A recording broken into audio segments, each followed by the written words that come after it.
episode of the Red Couch podcast, the first episode of this 2025. So, today we have Victoria Korhonen, a student of Fanshawe College who submitted her micro-sized arcade machine for the Guinness World Record.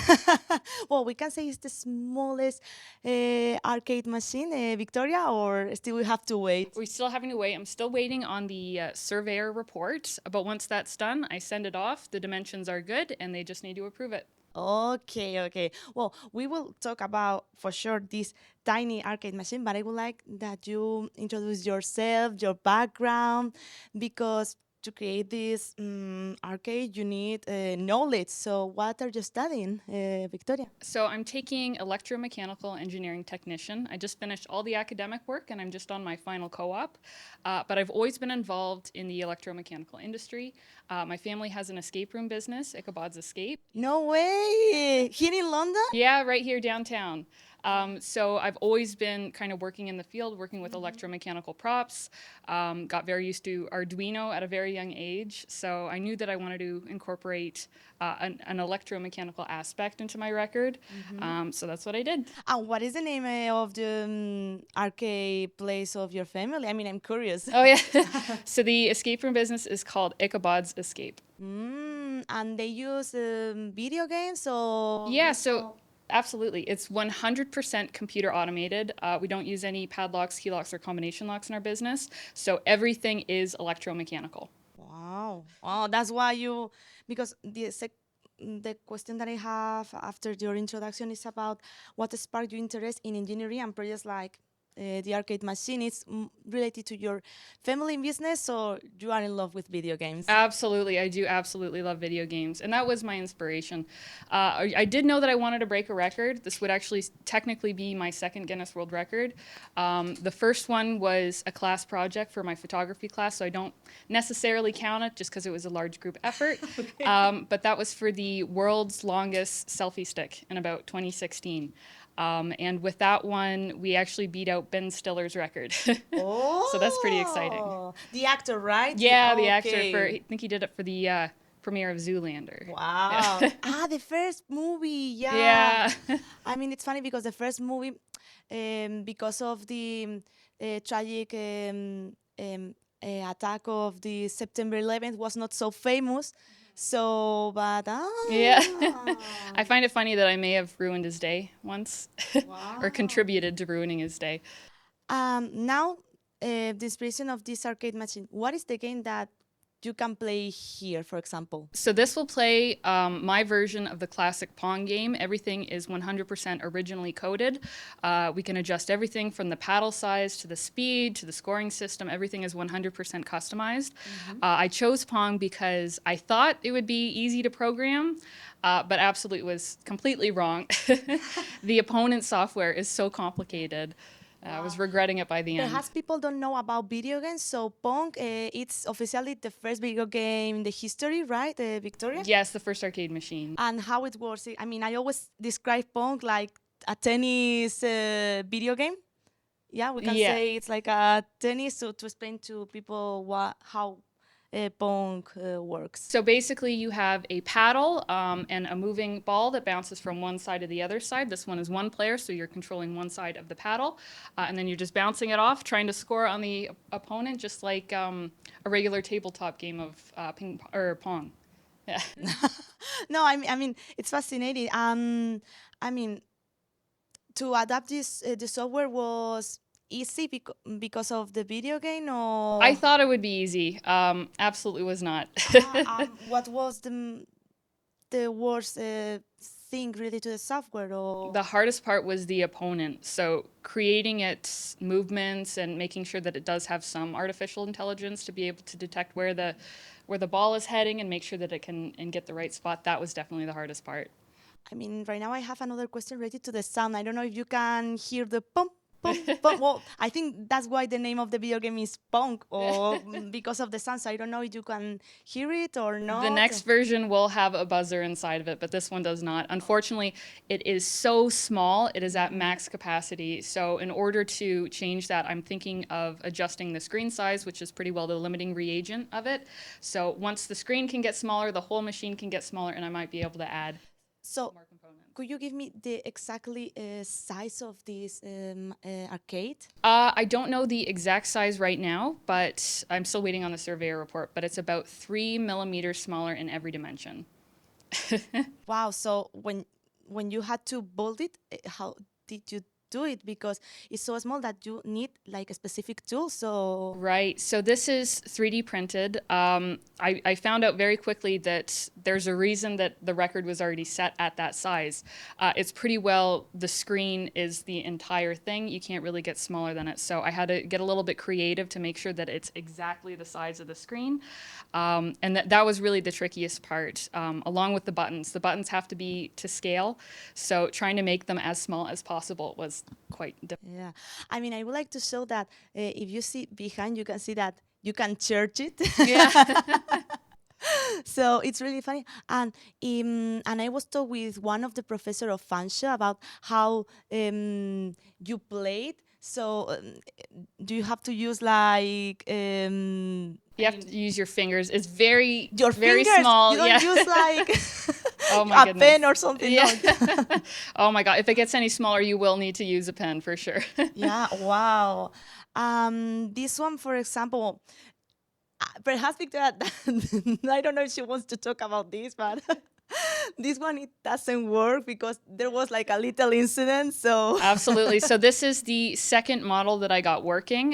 There were 3 working models. Unfortunately, my husband plugged in the wrong plug and basically electrocuted this one. So it is going to get donated to Fanshawe College. I think that they have a place for it in a case that they're working on. So it does have a home and it will get a use, luckily. But yeah, unfortunately, this one got fried. but the Guinness World Record knows about this, and I mean, it doesn't matter. I want to clarify. When you notify this problem, or they know that you have. Oh, so I have another one that works perfectly Okay. too with some hardware updates Okay, too. But okay. they're the exact same size, so for reference, it is the same. Okay, good. So I know this is not the first time that you participate for the Guinness World Record. Right. But I would like to know what is the process to submit a project. So it is a lot of paperwork. You do need to write a cover letter. You need to fill out a lot of information. You need to have an event where it was previously showcased with an audience. It has to be available to the public. They're very finicky with the details. And then you need witness reports, surveyor reports, pretty well all the information you can get, media reports you have to send to them. So it is a very particular process. The event that you mentioned is the event that it took on December 10th, right? Yes, that correct. event. Okay. Yeah.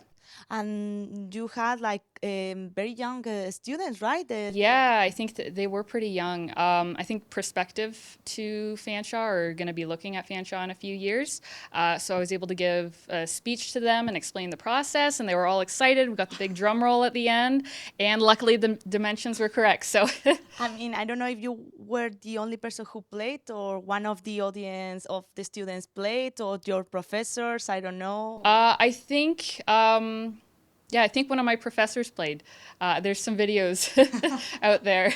It is pretty difficult. My first version I figured was too easy to win, so I ended up improving some things, did a lot of hardware, software updates, and then eventually got to what I think is the perfect difficulty, which is a little bit on the harder side. You explained that you have different prototypes, and it's because the first one didn't work, or you wanted to create 3 in case, well, to try, or what was the purpose to have 3 different arcade machines? So the first one was basically just getting it working. That was it. That's all I was really worried about, is getting it smallest and getting it working. So it doesn't look the best. The second one had hardware and software updates. We improved the difficulty levels. We improved some things on the technical side. The wiring is a little bit neater. And then the aesthetics. This is modeled after the original Pong machine, so the wood panel size and the canary yellow background to it. And then the third one was just basically a more polished version of it. And it is good to have backups too, so I think it was a little bit of both. I still might continue to develop it just for fun, see if I can get it even smaller, just to work on it as a side project. But I am working on another world record Oh, pretty yeah? soon. Yeah. Oh, wow. That was one of my questions. Yeah. But go ahead. If you could introduce your new project, I mean, your new possible Guinness World Record. Absolutely. So it's going to be a lot of work. It's going to be a very long road, but world's smallest humanoid robot is next up on the list. I'm going to be redeveloping the standard SG90 servo motor to be more compact. And when that's done, then there's so many more opportunities for things that can be done. I'm also looking into memory alloys, lots of stuff on the tech side. But with that, I think that it is a very achievable goal. And in general, what was the reaction? I mean, from your family, Fanshawe, what was the general reaction? Surprise, exciting, Oh or? my goodness, it was so exciting. Even on the day, it was interview after interview after interview, and then the next day it was a radio show, and then CBC National reached out, and then so it was very chaotic. And they are asking like, "Hey, now we can say it's the official smallest arcade machine, or no?" I don't know if they are asking still about, "Hey, now we can say officially is," or. Not yet. It's not technically official, but as soon as I get that surveyor report, I'm sending it in, and I don't think I should have any issues. And the book, when it's going to be launched? I mean, because you are going to be on the book for 2025, right? Yeah, I think it would be the 2025 version. Hopefully, here's hoping. And you are going to be, like, because your first Guinness World Record just say that, well, it was not only me, it was more people involved. So in this one, Yes. you are going to be on the picture. So. Absolutely. That was a big goal of mine, just to have the certificate just my own. I think with Oh. this next one, I'm going to open it up to really, if anybody wants to help and really contribute to it, because it's going to be a very complicated process, then I'd be happy to share it with anybody for the next one. Oh, that's really cool. This project, do you see that this project influence your future career path in engineering, or? Yeah, absolutely. And I love designing, I love building, I love inventing. So even if I were to continue building escape room props, I think that it's definitely a good showcase for my abilities. And yeah, definitely with the next one too, I think that hopefully if I get enough records that Disney Imagineering team will pay attention. Wow, Yeah, for sure. that's I my mean, dream job for sure. yeah, Yeah. you work for Disney, or? Yes, Disney Imagineer. Oh, Yeah. when you say imagine it, what do you mean? What department is, So it or? would be in their engineering department, but more on the fun and light side of things. Wow, I mean, we are going to cross the fingers, but I'm Absolutely. pretty sure they are going to be really interested. If one of our listeners or a student wants to see this little arcade game, how they can contact you, or how they can see these possible Guinness World Records, Victoria? For sure. So it'll be in a case soon. But right now I'm in B1006 for my co-op. I'm in the Fab Lab for the semester. And that's where I'm going to be working on a ton of fun projects. In my downtime, we'll be researching that world's smallest humanoid robot. But that'll be it for the semester. Hey, now I have the contact. You have to give me the premiere, the interview, Yeah, the exclusive. absolutely. Because for this one, it started on December. It was really difficult. You were on holidays. I was Yeah, in a rush at the same time. So now, but for the for just sure. for the third Guinness World Record, Yeah, I you'll have be the first on the exclusive. list. Well, I would like to know that you could share any thoughts or message with the Couch podcast audience about the dreams, or something that you consider important to say. Absolutely. So if you were to go for a record, I do have a little bit of advice. Originally, I was going to go for the world's largest video game controller, but found out very quickly that it is much easier to go smaller. So that is my advice for anybody trying to break a record: is go small instead of big. Thank you so much, Yeah. Victoria. Thank you so much for this interview, and thank you so much to bring this this arcade game. I'm sad that I cannot play it. Yeah. But well, I hope when I see you here at Fanshawe College, if you have the possibility to bring the the prototype which works, I can use it. Absolutely, for sure. Thank you so much, Victoria. And thank you so much for listening to another episode of the Red Cat podcast. You know that you can catch up with every episode on our website or wherever you get your podcast. We have Apple, I think we have Spotify too. So watch full episode on our YouTube channel and subscribe to our newsletter to keep up with Fanshawe. For the Interrobank, I'm Gracia Espinosa.